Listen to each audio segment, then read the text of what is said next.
welcome aboard the Knitty Stew podcast. My name is Leanne. I am the Knitty Stew. Stew is short for stewardess.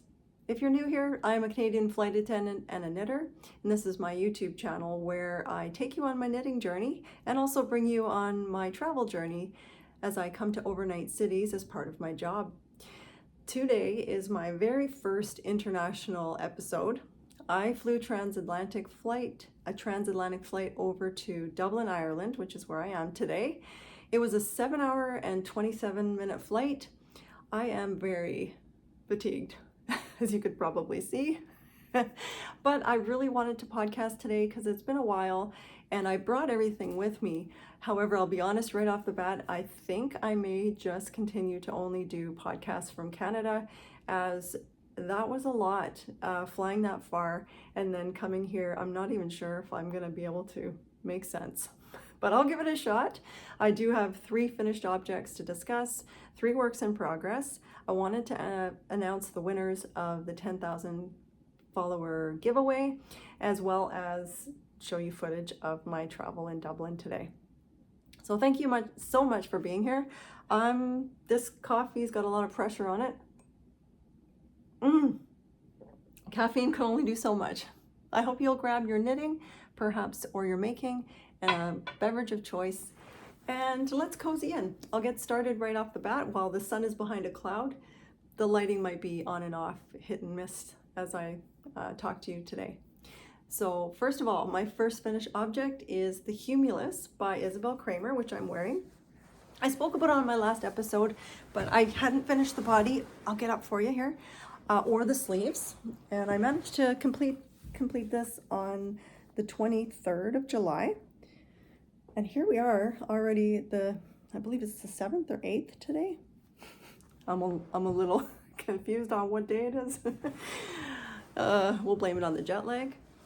So this sweater, the motif, very beautiful. I don't think you can go wrong. Even knitting it with what I did here in acrylic. It's 50% acrylic and 50% polyamide yarn, which was in my stash, so I started to use it. This is Moldavite, and then the white is called Pearl. I believe it says medium, but the gauge would indicate that's more of an Aran weight. But I managed to get a pretty good fit on this. I was concerned about it being too much positive ease, but I'll get up again. And my friend Jackie of Knitting a Good Yarn mentioned that if you're going to do cropped, or if you're getting oversized, I think that's what she said, do it cropped.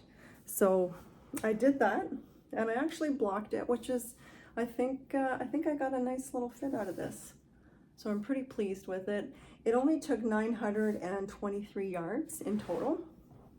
And I followed the pattern for size 2, and I used a variety of needle sizes as I went.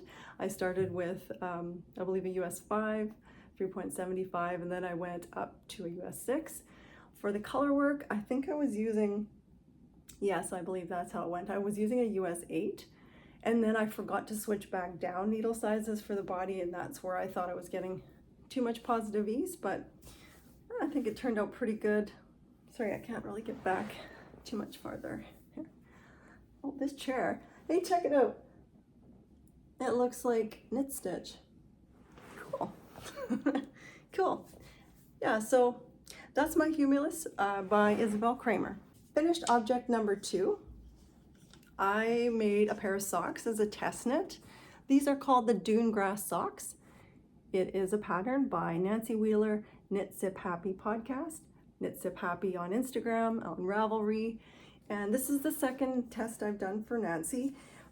She has 14 sock patterns that are just absolutely stunning, and the other pair I tested for her were also a toe up, which is the construction of this pair of socks as well, and I did the wintry wood socks.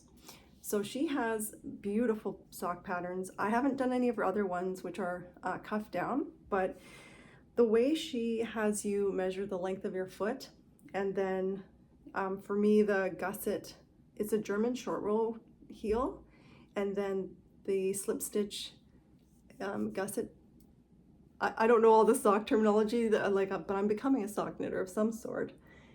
I feel like it fits my feet so well. I did these 2 at a time on a US 1 40-inch circular, so 2 at a time. But I will admit, when I got to the top and it was time to just do the ribbing, I used my little shorties, my 9-inch circulars, and I just knit them tandem.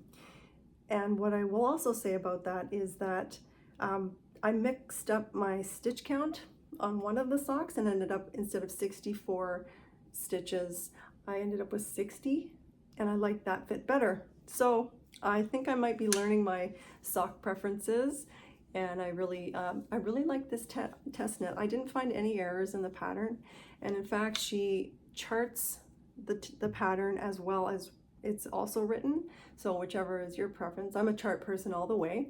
And there's also links to the stitch pattern. It's kind of like a cute little dip stitch that's offset, and she does a video on how to do that, and also on how to do the other techniques, including the heel, the German short rows, etc. So highly recommend her patterns. And also she is Canadian, and her patterns are all $5 Canadian. So if you are in the US, that's a pretty darn good deal. I think that's like less than $4 a pattern. So anyway, she also does her first launch of her patterns are usually a charity. I think they always are a charity, but that might have been wrapping up this week already. So yeah, anyway, that is the Dune grass socks. And I also wanted to show that I knit them in Ginger Snap Lush Fingering 2-ply. The colorway was the last one that I picked up, and I got it at Ancient Arts Stampede Breakfast. It's called Speckled Sage. It is 75% superwash merino, 25% nylon, 463 yards per 100 grams. And I just think it's so pretty. The inspiration for this is the dune grass that grows on a favorite beach where Nancy lives in New Brunswick. Can you hear the birds outside here in Dublin? My goodness. All right, my third finished object. After fingering weight socks and a sweater, I needed a quick accessory, and I made the Rosa Cowl, which is another design by Isabell Kraemer. It's actually a bonus pattern that she has when you purchase the Rosa shawl, which is knit in Retrosaria Mungo, which is like a cotton wool blend. That's not the yarn I used for this. I'll put this on for you here. Okay, this here is knit in Brooklyn Tweed Shelter, one of my favorite yarns. The main color is Fossil, and this is American Targhee Columbia wool, and it's woolen spun, and it's so lofty and light. It's one of the things I love it as an accessory. And I also made my Weekender sweater by Andrew Mowry using this colorway here, which is Soot. The main color that I used was Fossil, and then this little accent color is Hayloft. So small scraps. Actually, the main color itself, I ended up using 1.68 skeins, so that is 235 yards, and then just small partials of the other two colors. Yeah, it was a great, nice, quick, very satisfying knit. I didn't go with her color scheme. I just kind of went with what I had the most yarn of, and then just used a couple of contrast colors. I used the dark one near my face, which is kind of nice so that it stays clean. And when I go to the Yukon, I think this is going to be very practical. So I'm going up to the White Horse to visit some friends up there, Brittany and Loretta, and going with my friend Tracy. And if it gets cold, which it should be because it'll be at the end of September, early October, I can just pull it right up like that or up over my face. Yeah. And that is my Rosa Cowl. Okay, before I get into works in progress, I'll show some footage that I gathered here in Dublin today. Please enjoy.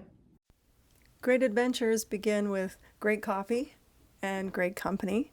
This is my friend Rob, who was such an awesome sport. He was the cabin manager on my flight, and we headed out, grabbed a cortado from Soren & Sons, and then put into Google Maps, "This is Knit," which is the yarn shop within walking distance of where we stay, right in the heart of Dublin Central. At first we were a little bit confused because it was saying your destination is here, and we're looking on the street and we didn't see "This is Knit." And I thought, well, maybe we could go into this big building. It says it's behind here. What a gorgeous building. This turns out to be the Powers Court Townhouse, which was a home to Richard Wingfield III, a Viscount, and his wife, Lady Amelia, in 1744, 1788. And that is where "This is Knit" is located. It's amongst some great restaurants and artisan shops and jewelry stores. Unfortunately, it is closed. In fact, it's closed Sundays, Mondays, and Tuesdays. So, unfortunately, we could not go inside. It looked like it had some amazing stuff in there. So I just filmed from the outside like a weirdo, and maybe next time.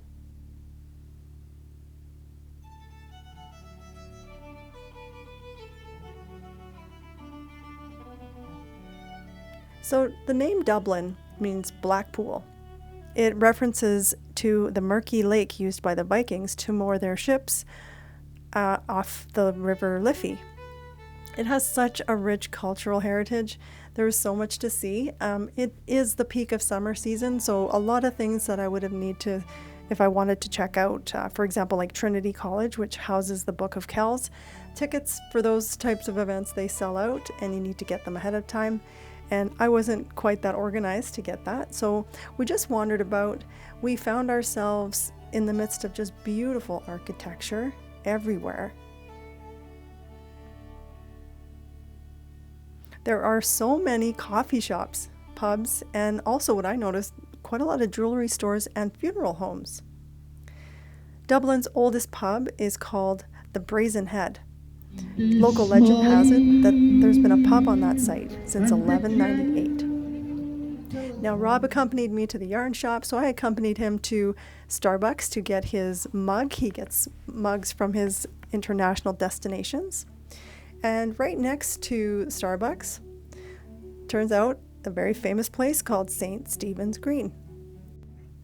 Now, I Googled this a bit further as I was compiling my voiceover for this video, and it turns out that St. Stephen's Green has a bit of a darker history in that prior to 1663, it was a marshy common used for grazing, public executions, and even witch burnings.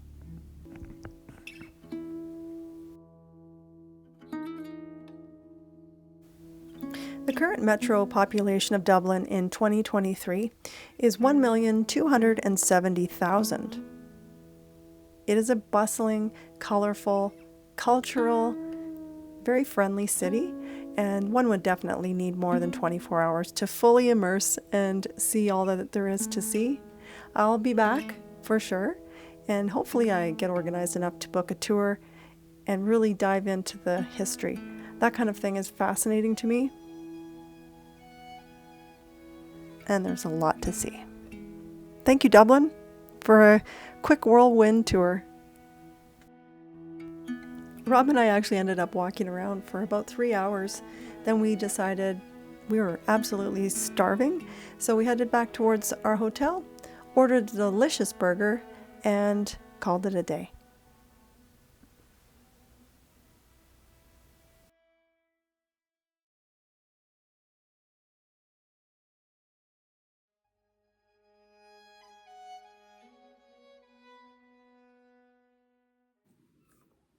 I hope you enjoyed the footage of Dublin.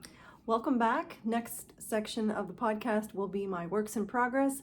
I'm wearing one. I decided to wear this whip. It has been quite a journey so far. This is Kentia, a free pattern by Amelie Designs. And I am on the body section right now. There were moments where I didn't think I would get here. I looking at this, I would say, oh wow, look at that, yay, look at that lace yoke. You would think that'd be the most difficult part. And no, in fact, the most difficult part occurred once I separated for the body. So what ended up happening is I actually found this to be quite intuitive. And the lace portion, I was able to read. It seems like I'm learning how to read. So the stitches below, I followed the chart. Again, it's a free pattern. And I made the yoke longer than the size I made, which is size 2. And everything was hunky-dory. And then I was like, okay, it's time for the body. And I misread the pattern. What I did was, in the pattern, it says, knit 1, purl 1, 31 times. And I misread that to be knit 1, purl 1, 31 stitches. When in fact, knit 1, purl 1, 31 times is 62 stitches. So I separated the body, and I had cast off 66 for each underarm. And for some reason, when I tried it on, the front was like 31 stitches and the back was huge. And I was like, no, oh my gosh, no. So yes, that was my bad. I had to frog back, and I had about as much as I've got down now. This is how much more I've knit since that occurred. I had to frog back to right here, and fingering weight yarn in ribbing, I had to pick up 360 stitches. I was sweating and I was cursing. And once I picked it back up, I continued on with the pattern, and here I am. So this should be done shortly. I would say, I mean, I'm on Body Island. I'm not sure how cropped I'm going to do it. Probably equal length yoke versus the contrasting color. And this should be done, definitely done by the next episode. That's for sure. Because now it's just stockinette and then some ribbing. Anyways, it was a really fun pattern, but I misread that. So anyways, it happens. Here we are. My next whip is Frisky Leaves Tea by Jill Karina Bow. What's front and back here? Okay, this is the front. Another very light fingering weight project. I'm knitting this on Sandnes Garn Tinlina with US 3 needles for the main, after the ribbing, which I think I used 2.5 US, and now I'm using a US 3 for the yoke. And I'd kind of put this to the side because I was like, all I want to do is knit fall garments right now. I'm thinking about all fall things. So I want to get this done, and I was like, maybe I'll just leave this until next summer. And then I did a quick try on test last night, and it remotivated me. So I think I might continue with this. This is a beautiful pattern. It is a paid pattern, and I am making size B, which is size 2. It's intended to have 0 ease.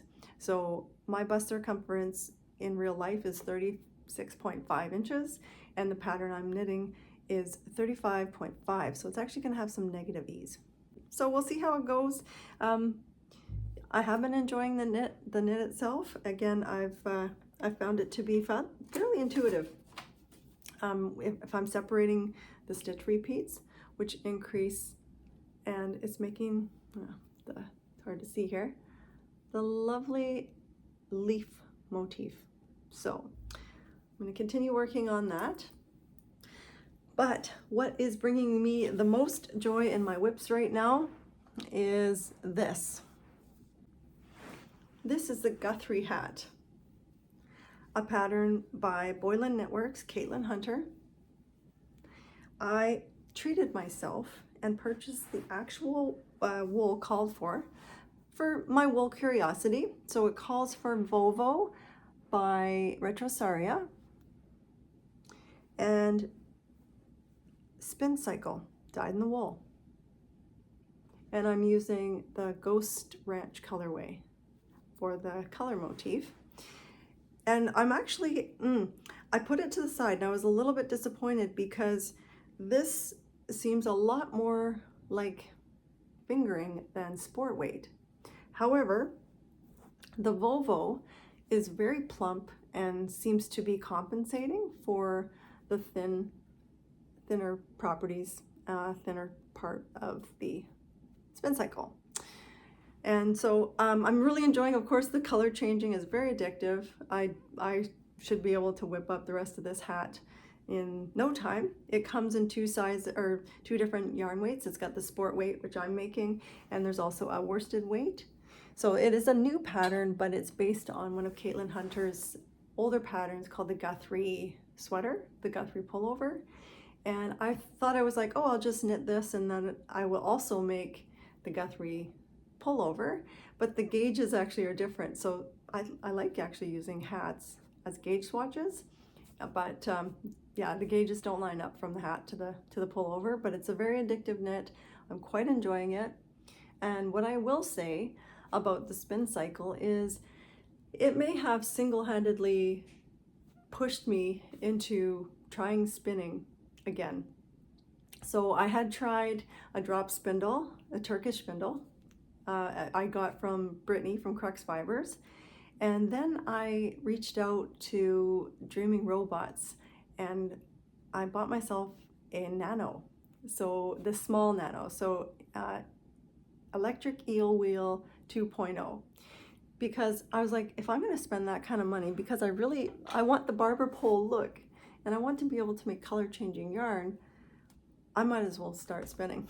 So I've dove in a little bit I'm trying to be gentle with myself, and we'll see where it goes. I do have a mystery bag of different fibers coming from Crux Fibers, and I'll start working on it and see how it goes. I did spin up a few small amounts which was sort of pre-drafted yarn, which I had on hand because I didn't actually have like spinning fiber. Am I doing it right? I have no idea, honestly. I think it just takes a bit of, well, not a bit of, quite a lot of time to get good at, but I've enjoyed the process so far. So stay tuned. I may be able to spin my own spin cycle type yarn eventually. So that's everything for my works in progress and my finished objects. I am going to announce the 2 winners of the 10K giveaway. Before I do that, I sincerely want to thank everyone, like 1.7 thousand comments on what knit or make you're going to do before the end of 2023. And my queue has grown now. I think I have 70 things in my queue from looking up all the beautiful projects that you all intend to make. And I wish you all the best in that, whatever that might be. I have so many things that I really, really want to make. And then suddenly my queue just keeps on fluctuating. Next, the one that I recently saw was the Field Sweater by Camilla Vad. Oh my goodness, it's got the most beautiful textured yoke, and it just looks like it would knit up in a heartbeat. So I just wanted to share with you what knit I will definitely make before the end of 2023. And also still at the forefront of my mind is Sunset Highway by Caitlin Hunter. So those are my 2 must makes. And it's not like must, but it's like want to make before the end of the year.